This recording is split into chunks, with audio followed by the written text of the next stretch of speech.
சுமார் 12,000 பக்தர்களுக்கு அன்னதானம் வழங்கும் பிரம்மாண்ட ஏற்பாடுகளுடன் வரும் ஜூன் 8ஆம் தேதி வரலாற்று சிறப்பு வாய்ந்த ஒரு மாபெரும் கும்பாபிஷேகத்திற்கு தயாராகிறது ஸ்ரீ அஷ்ட தசபுஜ காளியம்மன் ஆலயம்.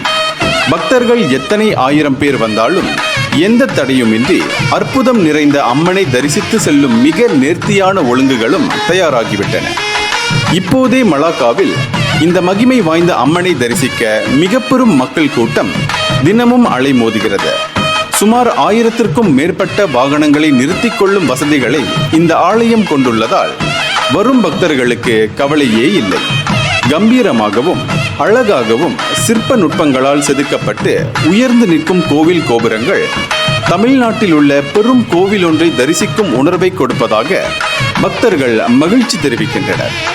அம்மனின் அருள் பெற்றுயிர நினைக்கும் பக்தர்கள் அனைவரையும் அன்புடன் அழைக்கின்றனர் ஆலய ஸ்தாபகர் அருள்வாக்கு சித்தர் சிவஸ்ரீ சண்முகநாதன் சுவாமிகள், ஆலய தலைவர் ஜெகன் மற்றும் ஆலய நிர்வாகத்தினர். இந்தியர்களின் இதய குரல் மக்களோசை.